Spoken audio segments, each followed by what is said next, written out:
For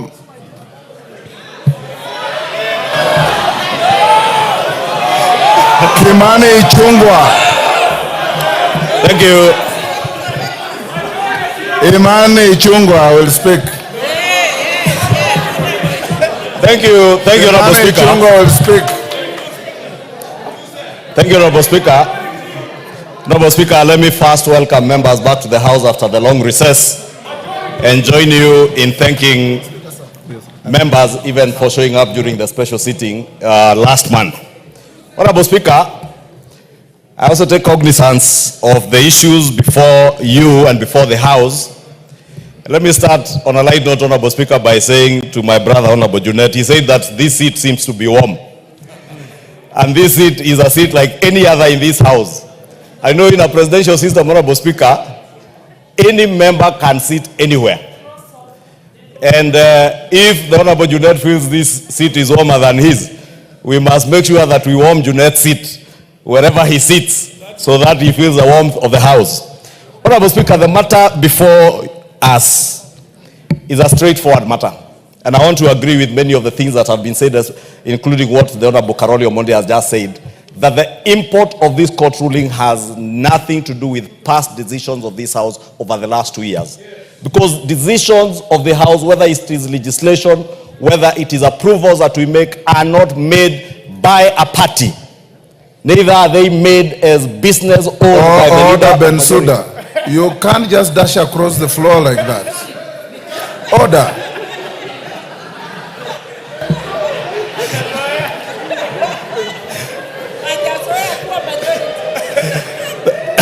Thank you, Honorable Speaker. Honorable Bensouda is not used to sitting on this side of the House, so we may forgive her. It is very hot. Honorable Speaker, I was saying that decisions of the House are decisions of Parliament. That is why when we move a bill, a government bill, moved by the leader of majority, when it is approved by the House and enacted as law, it becomes an act of Parliament, not an act of the leader of majority or an act of the government of Kenya. It becomes an act of Parliament. And therefore, all previous decisions made by this House have been decisions of the House, and the House subsists as it were on the 9th of August 2022 as it is today, Honorable Speaker, with the unfortunate loss of one or two of our members who have lost, one through a by-election and one by passing on. Honorable Speaker, we also have a very good constitution, Honorable Speaker. And as much as I respect the decision of the court, I completely disagree with the court in many aspects, and some of which have been touched on. I do not want to dwell on to them, Honorable Speaker. But the question that we need to ask you, Honorable Speaker, and ask ourselves, what is it out of the 34 prayers? Honorable Speaker, there is a lot of loud consultations behind me. Order, members. I say, Honorable Speaker, the gentleman who went to court with a total of 34 prayers before the court. Amongst those prayers was a declaration by the court that the Azimio coalition be declared as a majority party, and the leader of the Azimio coalition in Parliament be declared as the majority leader in the House.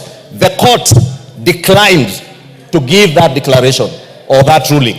The only ruling out of the 34, Honorable Speaker, that was given by the court was to annul your ruling of October 2022. And the import of that annulment, Honorable Speaker, when they said that they found it to be unconstitutional, null and void, the import of that is we go back to the status quo as at 9th of August 2022. It's called status quo ante. Status quo ante, Honorable Speaker. You know, I'm only an accountant, I'm not a lawyer, Honorable Speaker.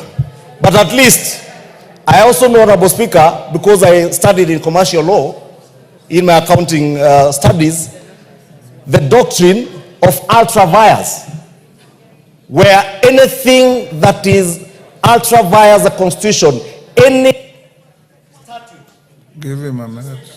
Any statute, Honorable Speaker, or any act of Parliament that is inconsistent with the Constitution is null and void to the extent of that inconsistency.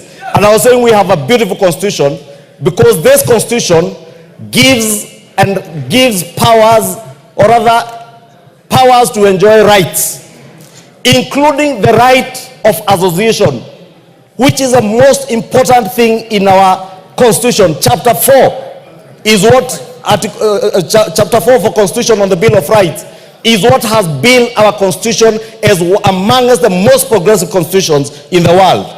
Therefore, the members, the 14 members in question, Honorable Speaker, from UDM, PA, MDDG, MCCP, enjoy certain rights that not an act of parliament can take away from them, including the right to associate. No court, no law can tell the member for Ugenya, MDDG, that he must remain in Azimio.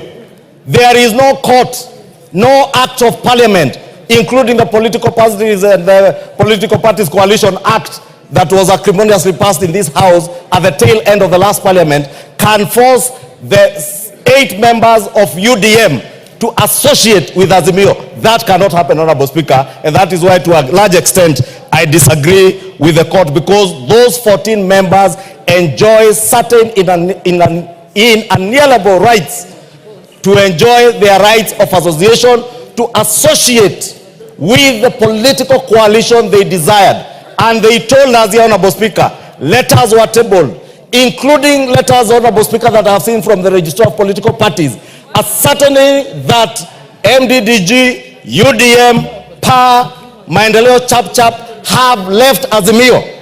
The leader of Jubilee Party in this house, Honorable Speaker, the Honorable Sabina Chege, has today enjoys a position as a whip of an independent parliamentary political party called Jubilee. On that basis, Honorable Speaker, Jubilee then cannot and shall not and shall never be counted as part of Azimio. Therefore, Honorable Speaker, Honorable Speaker, we are inviting you to make a decision on the status quo ante. On status quo ante, Honorable Speaker, it is up to you as a Speaker to now make a fresh ruling, since you are ruling. Yes, Junet. Mr. Speaker, it is not my intention to interrupt. You have already done so. Yeah, my colleague, Mr. Speaker, yes. The minority leader. Mr. Speaker, is it correct, Mr. Speaker, for the minority leader to mislead the House that those parties who are members of Azimio cannot be forced to stay in Azimio, Mr. Speaker? To that extent, Mr. Speaker, there is a procedure of getting out of Azimio, Mr. Speaker. They have not followed the procedure, Mr. Speaker, and I can tell you I'm the Secretary General of Azimio, Mr. Speaker.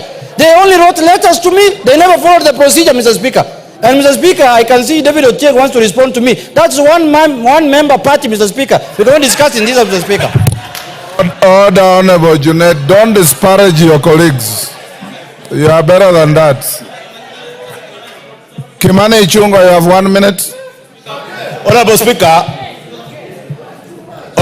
so that I do not waste a lot of time, I was saying that what you are being called upon to determine from the status quo ante is as we speak now, because your decision or your ruling of October has been annulled by the court.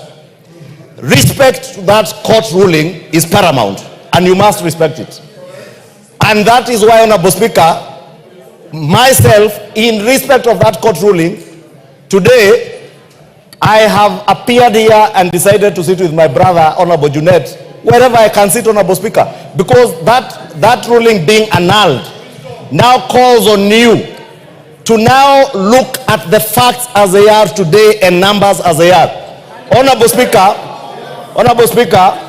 you know, last week we got letters from the clerk's office, myself and the Honorable Junet Mohammed, to submit names for the House Business Committee. And it is important to note, Honorable Speaker, that both of us have seen submitted names to the House Business Committee, names which appear on the order paper today, both from the minority side and from the majority side, Honorable Speaker. And when we did that, Honorable Speaker, we were cognizant, because we did the letters, some as late as yesterday, of the court ruling. I therefore want to ask you, Honorable Speaker, as you make your decision on this matter, to look at all the facts as they are. The 14 contentious slots in Azimio, and I agree with Honorable Junet, there was a process of getting out of Azimio. That process, has it been followed? Are there letters? Because, Honorable Speaker, I have seen letters that confirm that UDM, MCCCP, PA, MDDG have left Azimio.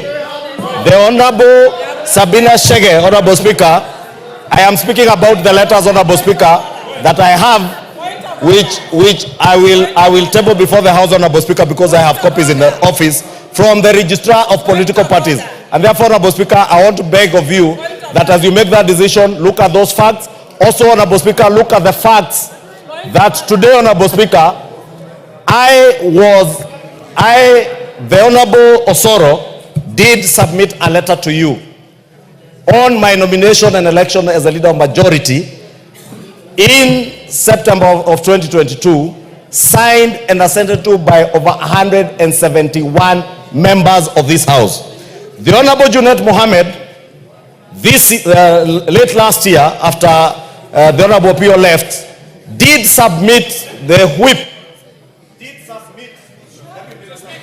Yes, wind up. The Honorable Junet Mohammed, in his nomination as the leader of minority, did submit a letter nominating him upon election by Azimio coalition as the minority leader, signed by a paltry 80 members of the Azimio coalition.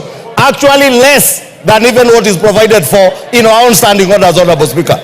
Less than what is provided for in our standing orders, because our standing orders have a certain threshold as to who and how many members should have elected you as a minority leader, Honorable Speaker. And therefore, Honorable Speaker, it is my humble submission that you have facts on your table. Make a ruling when the time comes. Mwengi Mutuse. Pardon? Thank you, Mr. Speaker, for the opportunity. Yes. Mr. Speaker. Yes, David Ocheng, what is the point of order? I was mentioned adversely by the Honorable Junet. I told him he was out of order, so you are protected. Mr. Speaker, I just need to mention something, that Mr. Junet claims to be the Secretary General of Azimio. Could you tell this House today where the Azimio offices are in this country? Mwengi Mutuse. Thank you, Mr. Speaker, and if you may protect me that I may be heard in silence. Order, members. Order. Mr. Speaker, we are debating a very important matter, and you are sitting on a very delicate matter. When you retire to make a ruling, you will be making a ruling for the country. I am one of the lawyers who participated in the litigation that led to this decision, and therefore I am aware of the facts and the law and the arguments that went into court for this determination to be made. Mr. Speaker, importantly, as you retreat, I am elected under the Maendeleo Chapter Party, which is one of the parties whose membership is under dispute. I will be tabling before this House a letter dated 30th January 2024 by the Registrar of Political Parties, confirming that Maendeleo Chapter Party is no longer a member of the Azimio One Kenya coalition. And I will be asking you, when you retreat, to give effect to that exit